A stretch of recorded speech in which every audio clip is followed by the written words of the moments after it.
Oke, jadi kalian saya berharap masih pada semangat nih karena hari ini kita bakal bahas materi yang sangat menarik banget nih. Sebelumnya kita akan berdoa terlebih dahulu, berdoa menurut kepercayaan masing-masing. Dimulai.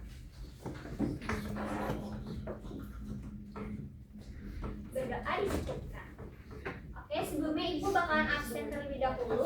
Abdul Hanan. Hadir Ibu. Oke. Malika Azhara. Hadir.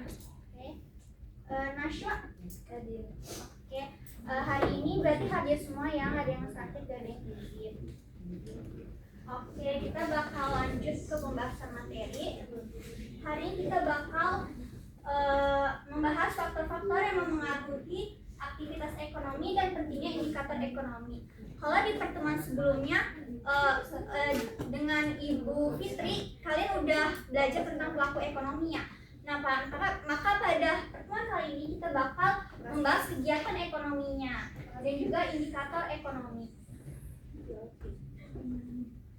Oke, tujuan pembelajaran pada hari ini adalah yang pertama, kita bakal mengidentifikasi dan menjelaskan faktor-faktor yang mempengaruhi aktivitas ekonomi, dan yang kedua, memahami konsep indikator ekonomi, yang ketiga, memahami dan menganalisis pentingnya indikator ekonomi. Nah, sebelumnya kan kalau kegiatan ekonomi itu ada berapa sih teman-teman? Ada berapa? Tiga. Apa aja? Produksi. Oke. Kalau produksi apa? Kalau konsumsi? Kalau distribusi? Benar banget ya teman-teman. Ini aktivitas ekonominya produksi, distribusi, dan konsumsi. Nah, yang kita bakal bahas yang produksi terlebih dahulu. Jadi faktor-faktor yang mempengaruhi produksi itu apa aja? Nah, sebelumnya Ibu pengen nanya nih ke kalian. Kalau misalkan kalian sedang membuka usaha, kira-kira apa sih hal yang paling penting yang harus kalian miliki agar proses produksi kalian itu berjalan dengan lancar?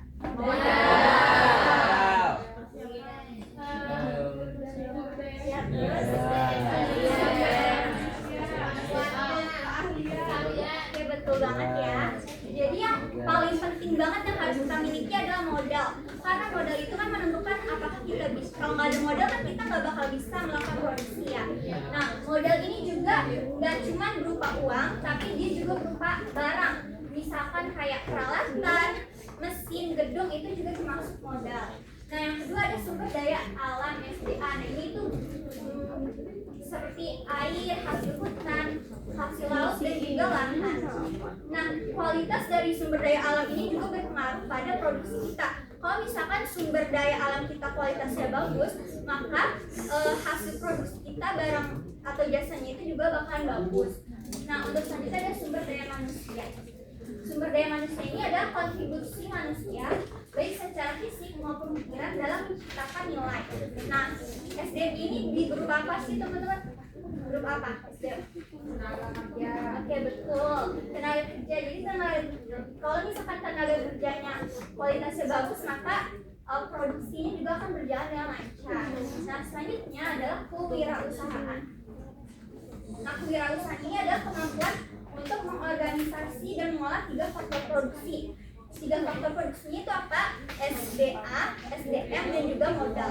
Nah, kalau misalkan kita dalam menjalankan bisnis kita memiliki kemampuan kewirausahaan, maka kita tuh bisa mengolah bisnis kita dengan baik. Kita bisa menentukan nih SDA, SDM yang kita miliki itu cukup atau enggak, modal yang kita keluarkan tuh bakal membazir atau enggak. Oke, selanjutnya yang terakhir adalah teknologi dan informasi. Nah, teknologi dan informasi ini adalah sarana pendukung modern yang digunakan untuk mempercepat proses dan meningkatkan kualitas produksi. Nah, contohnya ini adalah ada AI, media sosial, terus ada mesin canggih. Kan sekarang kalau di pabrik-pabrik itu kan udah jarang banget ya yang pakai tenaga manual. Karena sekarang itu pakainya mesin canggih. Dari mesin canggih itu juga kita dapat memproduksi barang itu dengan jumlah yang sangat banyak. Nah, untuk selanjutnya kita bakal bahas distribusi. Nah, sebelumnya Ibu mau tanya dulu nih ke kalian. Kalian tahu nggak kalau misalkan harga bahan pokok di Jakarta itu lebih murah daripada di pelosok Papua, tahu nggak? Tahu. Nah, itu kenapa sih kira-kira kenapa bisa lebih murah di Jakarta dan mahal gitu di Papua? Bener banget, akses, biaya produksinya mahal. Nah, kenapa biaya produksinya itu mahal? Karena sulit ya, karena kita distribusi ke Papua itu sulit, makanya biaya distribusi juga lebih mahal. Nah, kalau tadi itu faktor yang mempengaruhi distribusi adalah letak geografis dan kondisi wilayah, maka ada lagi nih faktor yang mempengaruhi adalah karakteristik barang. Jadi sifat barangnya itu, misalkan bahan yang mudah busuk atau pecah belah, dia bakal menentukan penanganan dan jenis transportasi yang digunakan. Nah, untuk selanjutnya itu infrastruktur dan sarana transportasi. Kondisi jalan, ketersediaan transportasi, dan aksesibilitas jembatan mempengaruhi kelancaran arus barang. Nah, selanjutnya juga ada teknologi. Nah, teknologi ini itu meningkatkan efisiensi, akurasi, dan juga kecepatan pengiriman. Nah, yang terakhir ini adalah kebijakan dan regulasi pemerintah. Jadi kebijakan dan regulasi pemerintah ini itu bisa memperlambat atau mempercepat proses distribusi, karena ada kebijakan yang mempersulit, ada yang mempermudah. Nah, contohnya itu adalah tarif distribusi atau pajak, juga ada jam operasional truk logistik, terus juga ada birokrasi antar daerah. Selanjutnya konsumsi. Nah, saya juga ada pertanyaan lagi nih. Kalau di kalian itu tren atau gaya hidup tuh mengaruhi kalian untuk konsumsi nggak? Iya. Contohnya ya, misalnya nih, kalau sekarang kan kayak model hijab tuh vispas kan lagi banyak banget ya. Jadi kalian nih cewek-cewek pada mau ikutan beli nggak? Mau. Bener banget. Jadi selera, gaya hidup, dan tren itu mempengaruhi konsumsi kita.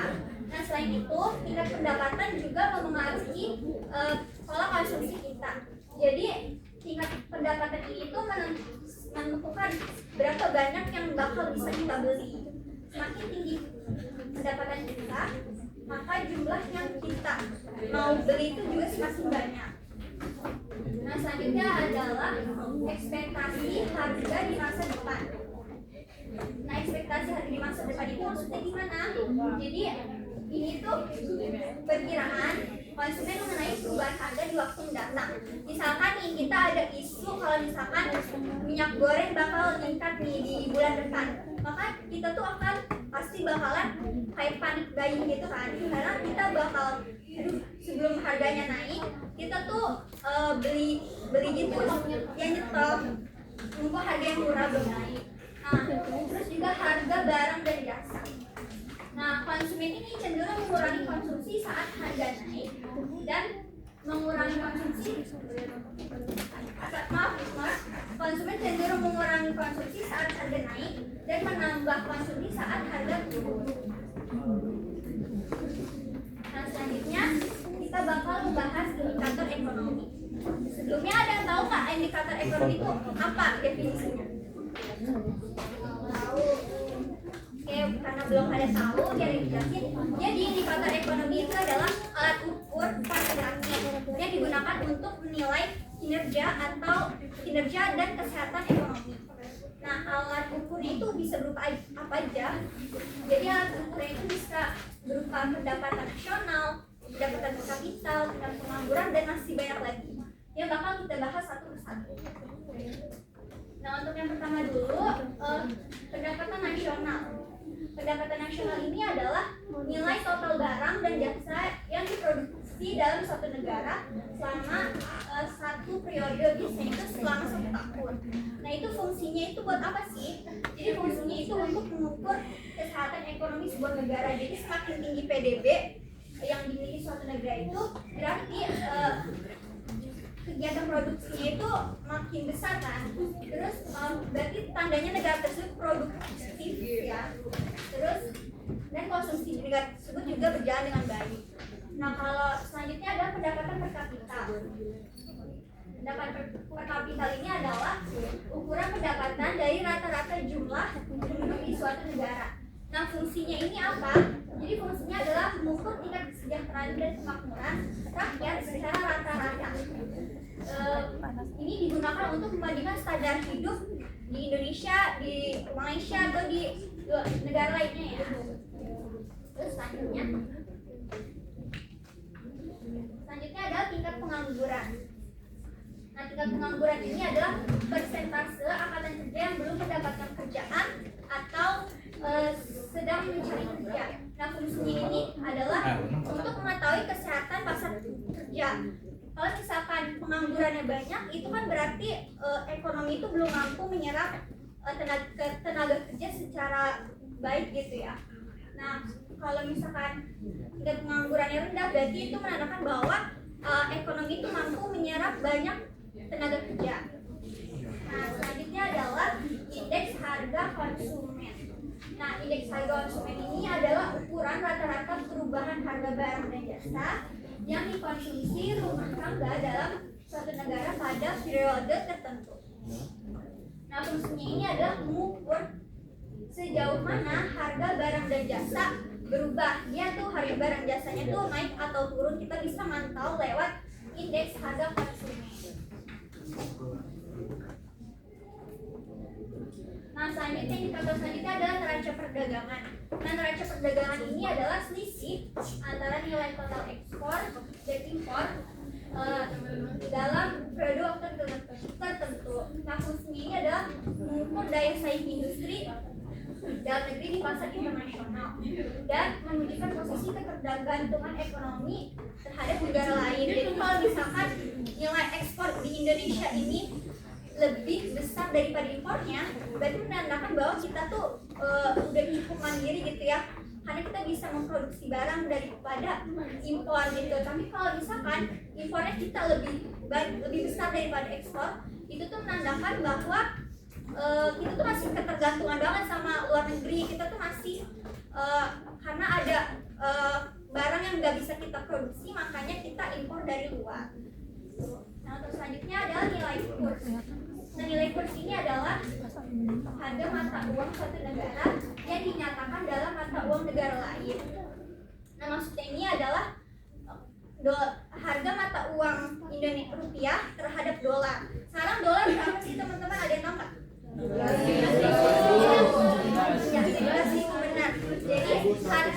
Jadi demi mendapatkan $1 kita harus mengeluarkan $17.000. Nah, selanjutnya, untuk fungsinya ini, nilai kurs ini sebagai alat pemantau kestabilan harga dan indikator kepercayaan investor. Nah, dari kita mengetahui fungsi-fungsi tadi ini teman-teman, berarti pentingnya indikator ekonomi itu apa sih? Yang pertama, mengetahui perkembangan atau kemajuan perekonomian. Yang kedua, mengetahui tingkat kesejahteraan masyarakat. Yang ketiga itu memantau stabilitas harga barang atau jasa. Dan yang keempat, mengetahui daya saing industri dalam negeri di pasar internasional. Yang kelima, mengetahui posisi ketergantungan ekonomi terhadap negara lain. Ya, nah, yang keenam nih paling krusial banget, karena ini indikator ekonomi itu yang menentukan landasan kebijakan ekonomi itu seperti apa. Kalau misalkan indeks harga konsumen itu lagi naik, ya berarti kan inflasi, ya berarti kebijakan yang harus disesuaikan dari Bank Indonesia adalah penurunan suku bunga ya. Ya, berarti kalau misalkan sedang deflasi, berarti harus suku bunganya dinaikin oleh Bank Indonesia.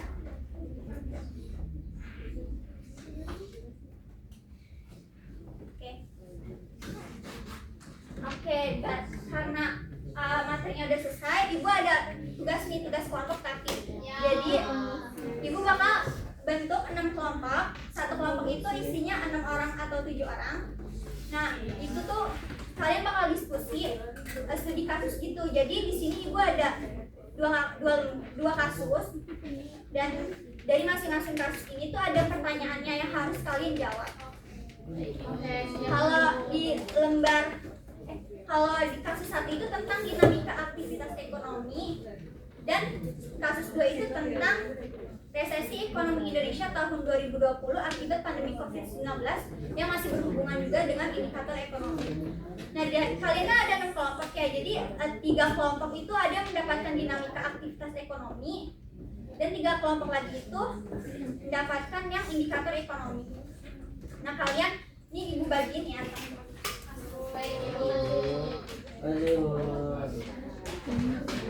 Jadi ini kalian bakal isi di kertasnya langsung ya. Dari setiap anggota kelompok harus berdiskusi. Kalau misalkan ada yang nggak diskusi bisa laporin ke ibu.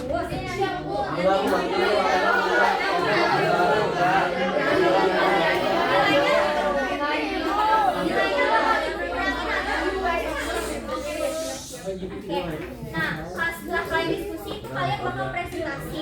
Jadi mekanismenya itu kan kalian ada 6 orang ya. Jadi ada 3 orang yang memaparkan hasil diskusinya dan ada 3 orang lagi itu yang menjawab pertanyaan dari teman-teman. Gitu. Jadi masing-masing kelompok juga harus menyiapkan pertanyaan kepada kelompok yang maju.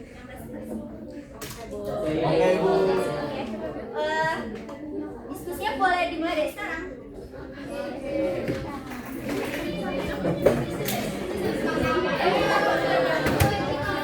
Pokoknya kalau ada yang nggak percaya,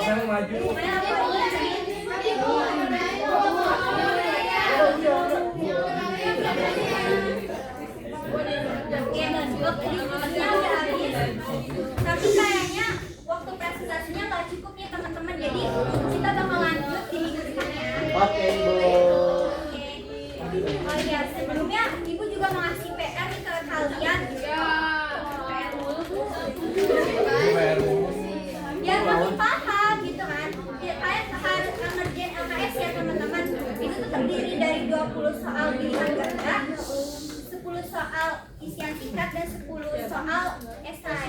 Nah, itu kumpulinnya di Google Classroom di minggu depan ya. Oke, siap Ibu, siap.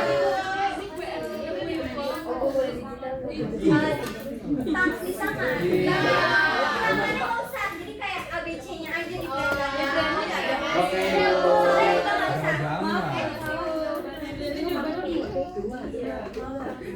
Terus karena kita udah selesai nih, ibu mau minta kita refleksi dulu nih dari materi pembelajaran yang kita udah lakuin. Apa sih pemahaman baru yang kalian dapetin dari tadi, dari pelajaran barusan?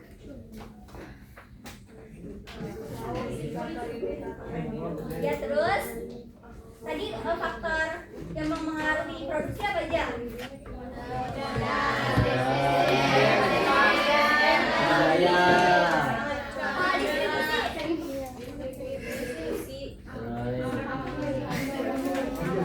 Teknologi. Ya, betul banget. Kalau konsumsi apa? Benar banget. Oke, setelah aku refleksi, ibu mau ngucapin terima kasih juga nih atas aktifan teman-teman semua ya. Sebelum kita mengakhiri, kita berdoa terlebih dahulu ya. Berdoa di Indonesia masing-masing. Oke, terima kasih anak-anak. Sampai berjumpa di pertemuan berikutnya.